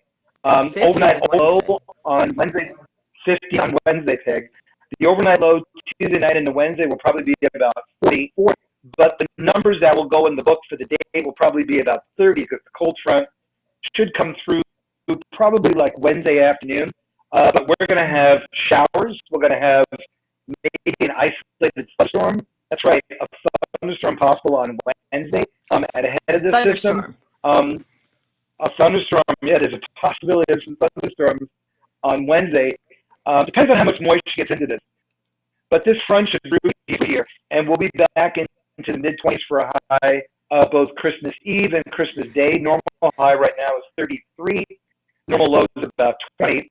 In fact, yesterday's average temperature was 16 degrees above normal. Not so much because the afternoon high, but the overnight low. I know it's been very, very mild. Yeah. And then if we get into a little bit of a warm-up, about the 28th, 29th, and 30th, back up into the mid-40s before it gets really, really super cold for the first week of January. We could see below zero. Last week, I told you there was a 50% chance of seeing a white Christmas here. It looks like now it's probably about 40. Meaning that we could probably get a little bit of flurry activity, but if we're going to see an inch of snow, it's probably going to be on the other side of the lake, lake effect snow. So if anybody is traveling over the lake, over to southwest lower Michigan on Christmas Eve or Christmas Day, lake effect snow there, but here on the west side of the lake, it should remain Just dry. cold. Yeah, and you what Just did you cold, Greg. what That's did you better. take that percentage likelihood White Christmas down to what? I took it from 51 to 49. Just so you're under 50%. Yeah, there you go. There you Rick, go. Merry Christmas, Happy New Year, Happy Holidays, happy all of it. And thanks so much for a great 2020, and we'll see you on January 3rd. And speaking of 20, looking forward to January 20th, right? Exactly. January 20th, 2021. That will be a great day. You take care. Great day for everybody. Take care, buddy. Peace, love, peace, happiness. All right. Peace out. There he goes, Rick DeMaio. Before we go, since we are making this the final show of the season, there was one thing I almost forgot about this, and I wanted to play this. I usually play it on the New Year's show, and since we're not having that, this is the New Year's show, so let's use this. In this coming year, I'm gonna be discreet. Have the slickers playing music soft and sweet. I resolve to treat Tchaikovsky tenderly and set his second movement off with TNT.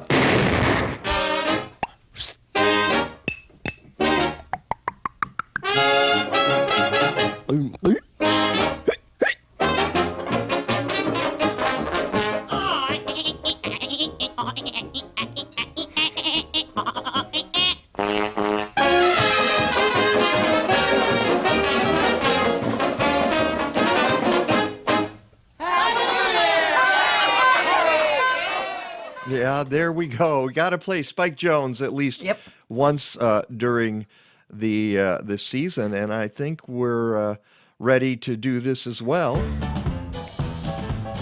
Our thanks to everybody who was on the show today. The plant boss, Joan Murray, and of course Elysabeth Alfano, the plant-based boss. So we got the plant boss and the plant-based boss. And of course, all of the folks who are in It's a Wonderful Slice of It's a Wonderful Life.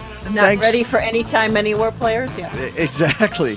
Kayla and Ellie and everybody. Thanks to Kathleen. Thanks to Basil. Thanks to Lagata the cat. Until next time, go green. Until next year, go green or go home. Stadler? Yeah, what? Is that it? Yes, it's over. How'd you like it? I don't know. I slept through the whole thing. Well, you didn't miss much.